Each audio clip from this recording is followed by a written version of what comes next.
오늘 저희들이 같이 읽은 내용은 왕의 혼인잔치, 그러니까 왕의 아들의 혼인잔치에 초청을 받은 사람들이 그 초청을 거절해서 이 잔치를 준비한 왕이 화가 난 그런 이야기예요. 자기 아들의 혼인잔치에 소를 잡고 살찐 짐승을 잡고 정말 융숭한 잔치를 준비합니다. 그리고 종들에게 초청한 사람들에게 초청장을 보내죠. 근데 우리가 생각하지도 못할 정말 무리한 일들이 벌어지고 있어요. 나는 일이 바쁩니다. 나는 사업 때문에 어디 출장 가야 됩니다. 그리고 임금의 초청을 거절해요. 더 놀라운 것은 임금이 보낸 종들을 모욕하고 죽이기까지 합니다. 화가 난 임금이 군대를 보내서 자기 종들을 죽인 자들을 진멸하고 그 도시를 불태워요. 그리고는 사환에게 이렇게 말하죠. 길거리에 있는 모든 사람들을 다 내 아들의 혼인잔치에 참여시켜라. 그 사람이 악하든 선하든 상관하지 말고 모든 사람을 초청하라. 그 이야기를 해주고 있습니다. 예수님은 무엇을 이야기하려고 이 혼인잔치 비유를 이야기하고 있을까요? 여기서 두 가지를 이야기하고 계세요. 하나는 뭐냐면 유대인들의 교만함을 경고하고 계세요. 그리고 또 하나는 천국 백성은 어떤 사람인가? 천국의 백성 될 수 있는 사람의 자격은 무엇인가를 이야기해 주고 있습니다. 오늘 본문의 이야기를 저는 두 가지 주제를 이렇게 살펴보려고 해요. 유대인, 특별히 종교 지도자들의 교만함을 예수님이 비유를 통해서 말씀하고 계세요. 근데 우리가 이 유대인들, 특별히 종교 지도자들의 이 교만함을 경고하시는 이 비유를 더 잘 이해하기 위해서는 예수님이 앞에 그들에게 말씀하신 두 개의 비유를 한 번 더 살펴봐야 됩니다. 예수님은 세 가지 비유 이야기를 해주고 계세요. 그런데 그 핵심 내용은 똑같습니다. 그럼 누구에게 이 세 가지나 되는 비유 이야기를 하신 것일까요? 세 번 이야기했다는 것은 강조하기 위해서인데요. 도대체 누구에게 어떤 말씀을 하려고 세 가지나 되는 비유를 다른 모양으로 하셨을까요? 마태복음 21장으로 가면은 그 대상이 누구인지 우리가 알 수 있어요. 21장 23절입니다. 예수께서 성전에 들어가 가르치실 때 대제사장들과 백성의 장로들이 나와 이르되 네가 무슨 권위로 이런 일을 하느냐? 또 누가 이 권위를 주었느냐? 예수님이 성전에 들어가셔서 사람들에게 하나님 나라의 복음을 말할 때 대제사장들과 장로들이 나와서 사실 시비를 걸죠. 그래서 예수님과 그들과의 대화가 시작이 돼요. 그때 예수님이 두 개의 비유를 그들을 향해서 말씀하십니다. 두 개의 비유 이야기가 끝났을 때 그들이 자기를 향해서 한 말이라는 것을 알게 돼요. 21장 45절 대제사장들과 바리새인들이 예수의 비유를 듣고 자기들을 가리켜 말씀하심인 줄 알고 정확히 알아들었어요. 자, 그럼 무슨 이야기를 했을까요? 그 내용을 한번 살펴봅니다. 두 개의 이 비유는 오늘 우리가 읽은 비유의 앞선 두 개의 비유는 포도원과 관련된 이야기예요. 여러분 눈으로 자막을 보십시오. 첫 번째 비유 이야기는 포도원에서 일을 하라는 아버지의 말씀을 듣고 반응한 두 아들의 이야기예요. 첫째 아들은 아버지가 포도원 가서 일 좀 해라 그랬더니 알겠습니다. 그리고는 일을 하러 가지 않았어요. 근데 둘째 아들은 싫어요 라고 말하고 나중에 뉘우치죠. 그리고 아버지의 말대로 포도원에 가서 일을 합니다. 그런데 이 비유의 결론을 예수님이 이렇게 맺고 있어요. 그 둘 중에 누가 아버지의 뜻대로 행하였느냐? 이르되 둘째 아들이니이다. 주께서 그들에게 이르시되 내가 진실로 너희에게 이르노니 세리들과 창녀들이 너희보다 먼저 하나님 나라에 들어가리라. 너희보다. 자, 무슨 이야기를 하고 있을까요? 너희 유대 종교 지도자들은 하나님의 말씀대로 살겠다고 대답은 잘하는데 그렇게 살지 않죠. 그리고 너희들이 무시하고 구원받지 못할 것이라고 정죄했던 세리나 창녀들은 자기의 부끄러움과 잘못을 알고 하나님 앞에 회개하면서 그렇게 살아가고 있다는 거예요. 너희들이 무시하는 저 죄인들이 먼저 하나님 나라에 들어갈 것이다. 그 얘기를 첫 번째 하신 거예요. 그럼 두 번째 비유 역시 포도원 이야기인데요. 두 번째 이야기는 좀 더 무시무시해요. 한 포도원 주인이 자기 포도원을 소작을 맡기죠. 농부들에게. 그리고 그 사람은 어느 먼 곳에 가서 삽니다. 추수할 때가 돼서 수확물을 걷기 위해서 수확된 포도의 수익을 걷기 위해서 종들을 보내요. 근데 이 소작농들이 주인이 보낸 종들을요, 때리고 쫓아내고 나중엔 죽여요. 너무 어이가 없어서 그 소식을 들은 주인이 아들을 보내요. 내 아들을 보내면 소작농들이 저런 짓은 하지 않겠지. 내 아들이니까 존대해 주겠지. 근데요, 아들마저 죽입니다. 그래서 그 주인이 어떻게 하냐면요, 그 포도원 밭을 다른 사람들에게 넘겨줘요. 그리고 이 비유의 결론을 예수님 뭐라고 말씀하시냐면요, 43절이에요. 그러므로 내가 너에게 이르노니 하나님의 나라를 너희는 빼앗기고 그 나라에 열매 맺는 백성이 받으리라. 너희는 누구요? 아까 말씀드렸죠? 대제사장들과 바리새인들이.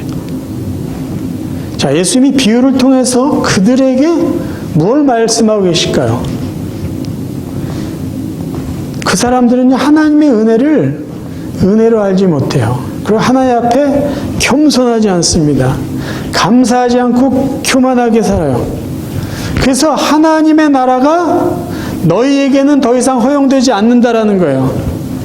그리고 그 하나님의 나라가 다른 사람에게 주어진다는 거죠. 다른 사람, 어떤 사람이에요? 저는 죄인입니다. 저는 하나님 앞에 감히 얼굴을 들을 수 없는 죄인입니다. 그렇게 자신의 죄악들을 용서를 구하고 회개하고 하나님 앞에 겸손한 자들, 그들이 하나님 나라에 들어갈 수 있다는 거예요. 천국의 백성이 된다라는 것이에요. 그럼 이제 똑같은 관점으로 이 세 번째 비유를 살펴보세요.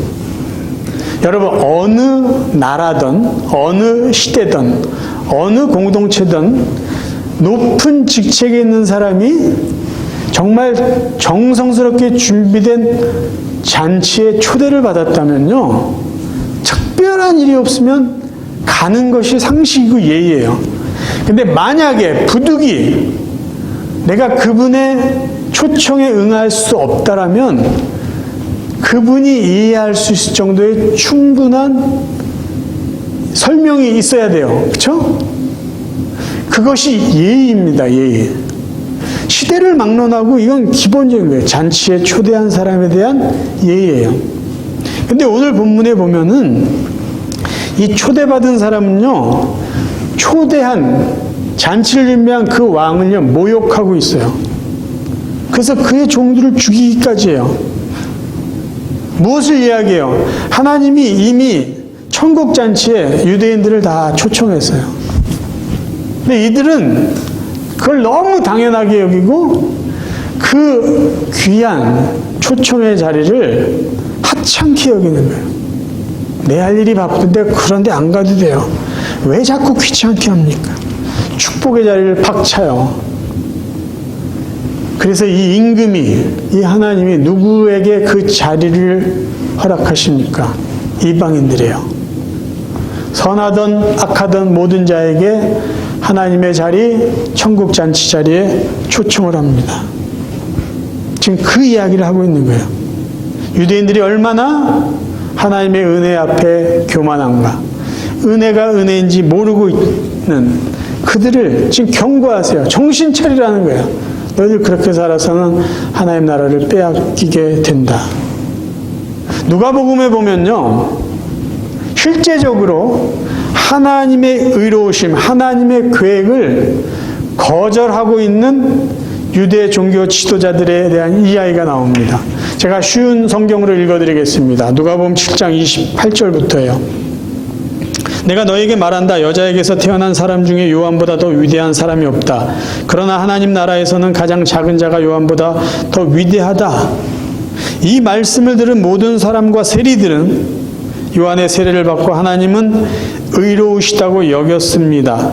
그러나 바리새파 사람들과 율법학자들은 자신들을 향한 하나님의 계획을 거절하고 요한에게 세례를 받지 않았습니다. 하나님의 계획하심, 하나님의 의로우심에 그들은 참여하려고 하지 않았던 거예요. 의도적이에요. 그래서 오늘 이 비유에서, 그리고 앞선 두 비유까지 우리가 포함시켜서 이해한다면 천국잔치, 포도원 비유에서 우리에게 던져주시는 메시지는 무엇일까요? 누가 참된 천국잔치의 백성이냐라는 거예요. 누가 진짜 하나님 나라의 백성이냐라는 거예요. 유대인이기 때문에 하나님 나라 백성이 될 수 있다. 그들의 착각입니다. 이미 우리는 구원받았다. 우리가 이 정도 율법 지켰다. 그들의 착각이에요. 누가 하나님 나라 백성이 됐을까요? 하나님, 저는 죄인입니다. 저는 죄인이에요. 저는 아무것도 할 수 없고 한 것도 없어요. 용서해 주세요. 저는 하나님의 은혜가 필요합니다. 그런 자들이, 하나님 주신 은혜를 은혜로 알고 겸손히 하나님 앞에 나아가는 자들이 하나님 나라의 백성이 될 수 있다는 것이에요. 예수 그리스도가 이 땅에 오신 이후에 더 이상 이방인과 유대인의 구분은 사라졌습니다. 더 이상 남자와 여자의 구분이 필요치 않았어요. 더 이상 주인과 종의 의미가 사라져버렸어요. 어떤 은혜를 통해서일까요? 예수를 그리스도 믿는 누구든지 영생을 얻어서 하나님의 자녀가 될 수 있기 때문이에요. 유대인이고 헬라인이고 이방인이고 부자고 가난한 자고 아무 상관없다는 거예요. 죄를 아무리 많이 졌던, 그래도 나름대로 선하게 살았던, 그건 의미가 없다는 거예요. 예수를 하나님의 아들 그리스도로 믿느냐 안 믿느냐, 거기에 따라서 내가 죄인입니다란 죄를 고백하고 하나님 앞에 겸손히 나아가는 자는 누구든지 천국 백성이 된다라는 거예요. 이것을 예수님이요 제자들에게 미리 알려주신 것이 마태복음 16장 18절입니다. 또 내가 내게 이르노니 너는 베드로라. 내가 이 반석 위에 내 교회를 세우리니 음배 권세가 이기지 못하리라. 내 교회, 그리스도의 그 은혜의 자리에 참여한 하나님의 백성 된 사람, 교회가 된 사람들은 모두 다 하나님의 자녀요 천국 백성이라는 거예요. 예수님이 미리 말씀하신 이 교회가 사도 바울의 복음 증거를 통해서 세계 곳곳에 세워집니다. 그렇죠? 세계 곳곳에 세워진 교회가 어떤 모습을 하고 있나, 교회 공동체가 어떤 공동체인가, 바울은 갈라디아 3장 28절에 이렇게 말해주고 있어요. 너희는 유대인이나 헬라인이나 종이나 자유인이나 남자나 여자나 다 그리스도 안에서 하나니라. 이게 하나님의 백성의 모습이에요. 내가 유대인인데, 내가 남자인데, 내가 제사장인데, 그건 아무 의미가 없다는 거예요. 그리스도 안에서 하나 된 자들, 하나님의 은혜 속에 거한 자들, 하나님의 부름에 겸손히 응답한 모든 자들이 천국 백성입니다. 그게 바로 예수님께서 이 땅에 오셔서 우리에게 알려주신 하나님 나라 백성의 정체성이에요. 누구든지, 예수를 그리스도를 믿는 누구든지 하나님 나라의 백성이 되는 것입니다. 두 번째 비유에서 말씀하고 있는 것은 그런 하나님 나라의 백성의 자격이 무엇일까라는 거예요. 본문에서 가장 어색한 부분이 하나 있어요. 우리가 같이 읽었는데 어색한 부분이 하나 있어요. 그게 뭐냐면 많은 사람이 잔치에 초대를 받았는데 유독 한 사람이 쫓겨나요. 근데 그 이유가 예복을 입지 않았다는 이유 때문이에요. 본문을 다시 한번 읽어드릴게요. 임금이 손님들을 보러 들어올세 거기서 예복을 입지 않은 한 사람을 보고 이르되 친구여 어찌하여 예복을 입지 않고 여기 들어왔느냐 하니 그가 아무 말도 못하거늘 임금이 사환들에게 말하되 그 손발을 묶어 바깥 어두운 데에 내던지라 거기서 슬피울며 이를 갈게 되리라 하니라. 무슨 옷 때문에 왜 쫓겨날까요? 지금 이 잔치 자리에 참여한 사람은요, 잔치에 참여하려고 준비하고 온 사람이 아니에요. 그냥 지나가다가 우연히 정말 뜻밖의 이런 아주 대단한 잔치 자리에 참석해서 즐기게 된 사람들이에요. 아니, 부를 때는 언제고 기껏 잔치 자리에 참여했는데 와가지고 당신 옷 제대로 안 입었으니까 나가. 무엇을 이야기하려고 할까요? 아니, 누구는 그런 옷을 제대로 입고 왔나요? 여기서 말하는 예복은 뭘까요? 그럼 왜 이 사람은 쫓겨난 걸까요? 여기 보면은 이 예복이라는 말은요, 겉옷을 의미합니다. 겉옷. 우리가 입고 있는 옷 위에 다시 둘러 입을 수 있는 외투나 겉옷이에요. 그러니까 입고 있는 옷에 덧입는 큰 옷이에요. 유대인들은요, 이 혼인잔치를 할 때 혼주가 손님들에게 예복을 나눠줍니다. 겉옷을. 근데 이걸 가만 생각해보니까 참 의미가 있는 것 같아요. 어떤 사람은 좋은 옷을 입고 명품 옷을 입고 올 수도 있고 어떤 사람은 그냥 또 뭐 이렇게 편안한 옷을 입고 있을지도 몰라요. 근데 혼주가 똑같이 준비된 옷을 입게 해서 누구나 외모로 의해서 이렇게 좀 높이 보거나 낮게 보지 않고 같이 그 자리에 참여할 수 있겠다라는 생각을 해봅니다.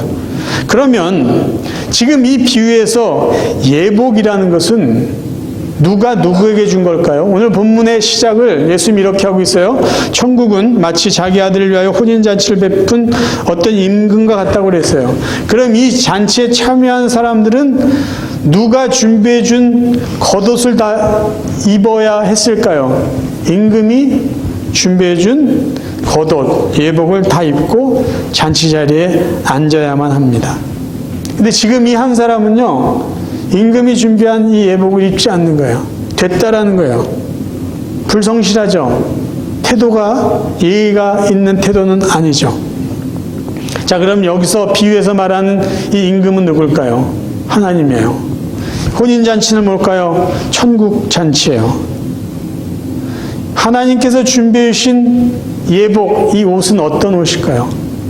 은혜의 옷이에요. 은혜의 옷. 사람들은요, 제복이라는 게 있어요. 그래서 어떤 사람은 그 옷을 입음으로 자기의 지위나 직업을 드러낼 수가 있습니다. 사람이 천국에 들어갈 수 있는 것은요, 자기의 능력, 자기의 경험, 자기의 실력 아니에요. 천국 자리에 들어갈 수 있는 사람은 누구예요? 하나님이 입혀주신 은혜 옷을 입는 자들, 은혜를 받은 자들, 하나님이 주신 구원의 은혜 속에 거한 자들만이 천국에 들어가 잔치 자리에 앉을 수 있다는 것이에요. 그래서 지금 임금이 거기에 있는 사람들에게 준비해 주신 옷은 예수 그리스도를 통한 구원의 은혜의 옷입니다. 바울은 구원을 이런 식으로 이야기해 줬어요. 갈라디아 3장 27절입니다. 누구든지 그리스도와 합하기 위하여 세례를 받은 자는 그리스도로 옷 입었느니라. 구원을 세례받아서 내가 하나님의 자녀라는 것을 사람들에게 고백한 사람들은 그리스도로 옷 입었다. 이렇게 이야기를 해주고 있어요. 임금이 우리에게 입혀준 옷은요, 은혜의 옷이에요.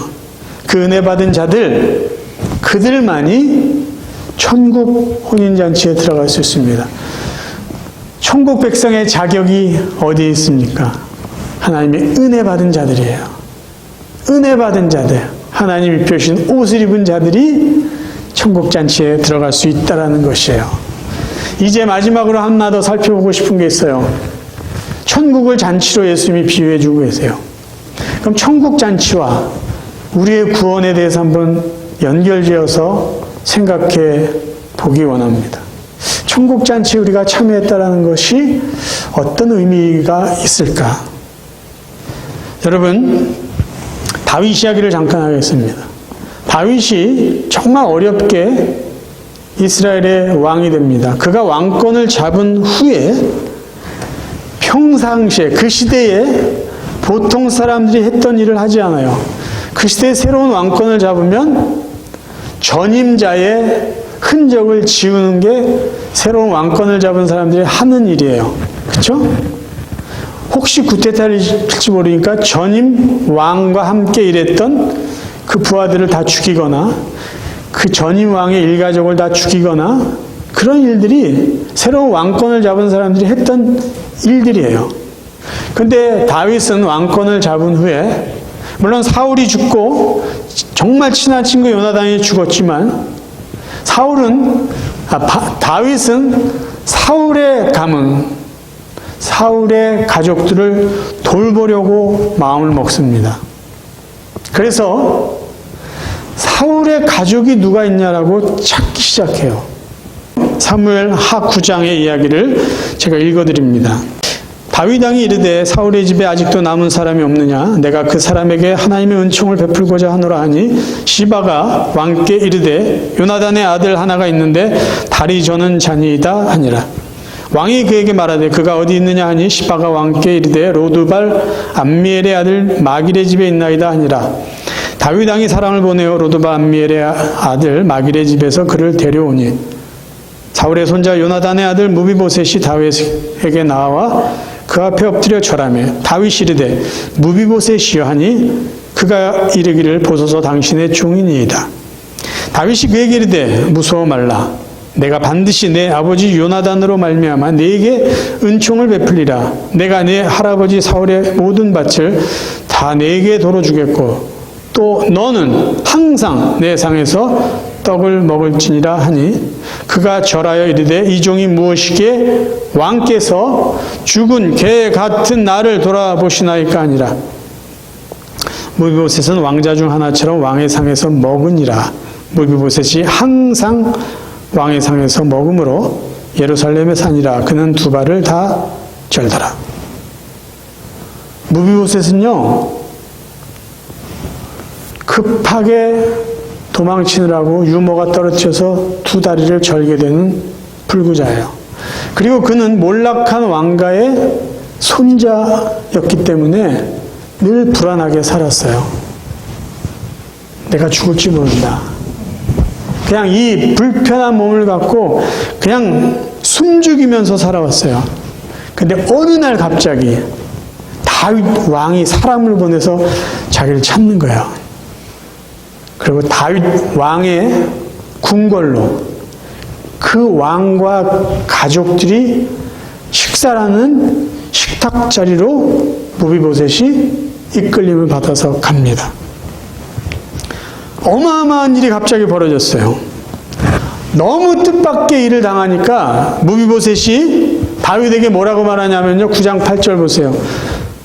이 종이 무엇이기에 죽은 개 같은 나를 돌아보십니까? 왜 죽어버린 개같이 천한 저를 이런 자리에까지 불러주셨습니까? 라고 말해요. 여러분 지금 이 무비보셋의 고백은요. 저나 여러분이 하나님 앞에 고백해야 될 동일한 내용이에요. 저와 여러분이요. 그냥 내버려둬도 모른 척해도 상관없는 사람들이에요. 무비보셋처럼요. 두 다리가 절어서 아무것도 제대로 할 수 없는 무능한 사람들이에요. 다른 사람들에서 내가 조금 낫다라고 하지만요. 상대적으로 비교하면요. 난 것도 없어요. 한 부분에서 좀 날 수 있지만 다른 것은요. 우리도 별 볼 일 없어요. 죽은 개 같은 그런 존재예요. 근데 하나님이 어느 날 갑자기 저희들을 어느 자리로 불러주셨냐면요. 하나님이 식사하신 자리, 하나님의 자녀들, 왕자와 공주들이 식사한 자리에 저희들을 불러줬어요. 누구로 불러주셨냐면요. 손님이 아니라 우리도 하나님 나라의 왕자로, 하나님 나라의 공주로 불러주셨어요. 항상 내 상에서 떡을 먹으리라 다윗이 무비옷에 한 것처럼 너희들이 이제 영원토록 나와 함께 하늘나라에서 먹고 즐기게 될 것이다. 그게 저와 여러분이 받은 하나님의 은혜예요. 아무 자격도 없는데 아무 조건도 없이 우리를 불러주셨어요. 손님이 아니라 자녀로. 이게 구원이에요. 이게 은혜예요. 그래서 저와 여러분이 천국 백성 됐고요. 하나님 나라의 잔치에 손님이 아닌 아들로 딸로 자랑스럽게 식사를 할 수 있게 되었다라는 것이에요. 여러분, 천국 잔치에 초대받았다는 거 얼마나 큰 영광입니까? 얼마나 큰 영광이에요. 천국 잔치에 초대받은 사람들이 할 일이 있어요. 즐기는 거예요.